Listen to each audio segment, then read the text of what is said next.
കർഷക വഞ്ചന നയം പിന്തുടരുന്ന സർക്കാരാണ് കേരളം ഭരിക്കുന്നതെന്ന് ഭാരതീയ കിസാൻ സംഘ് ദേശീയ ജനറൽ സെക്രട്ടറി മോഹിനി മോഹൻ മിശ്ര. ഭാരതീയ കിസാൻ സംഘ് സംസ്ഥാന പ്രവർത്തക സമ്മേളനം എറണാകുളത്ത് ഉദ്ഘാടനം ചെയ്ത് സംസാരിക്കുകയായിരുന്നു അദ്ദേഹം. അടുത്ത 3 വർഷത്തേക്കുള്ള സംഘടനയുടെ സംസ്ഥാന ഭാരവാഹികളെ സമ്മേളനത്തിൽ തെരഞ്ഞെടുത്തു. സംസ്ഥാനത്തെ എല്ലാ ജില്ലകളിൽ നിന്നുമുള്ള 1000-ത്തിലധികം സംഘടനാ പ്രതിനിധികൾ പങ്കെടുത്ത പ്രവർത്തക സമ്മേളനമാണ് എറണാകുളം എളമക്കരയിൽ നടന്നത്.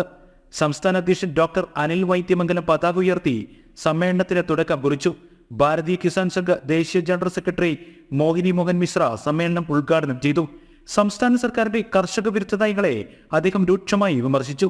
കർഷക വഞ്ചന നയം പിന്തുടരുന്ന സർക്കാരാണ് കേരളം ഭരിക്കുന്നത്. ഇടതു ഭരണകാലത്താണ് കേരളത്തിൽ ഏറ്റവും കൂടുതൽ കൃഷിയിടങ്ങൾ നികത്തപ്പെട്ടതെന്നും മോഹിനി മോഹൻ മിശ്ര വിമർശിച്ചു. सरकार के बैठे हुए लोगों का दिमाग को साफ करना पड़ेगा. रोजगार तो सिर्फ एंड सिर्फ खेती में ही है. സർക്കാരിനെ മനസ്സിലാക്കേണ്ടതുണ്ട്, സർക്കാർ അംഗീകരിക്കേണ്ടതുണ്ട്.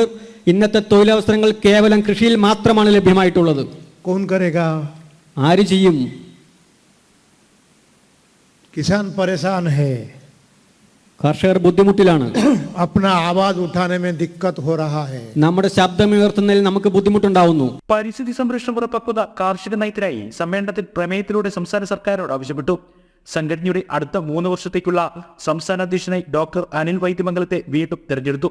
സംസ്ഥാന ജനറൽ സെക്രട്ടറിയായി അഡ്വക്കേറ്റ് രതീഷ് ഗോപാലൻ, സംസ്ഥാന സംഘടനാ സെക്രട്ടറിയായി പി മുരളീധരൻ, ട്രഷററായി കെ രവീന്ദ്രൻ എന്നിവരെയും തെരഞ്ഞെടുത്തു. ജനം, കൊച്ചി.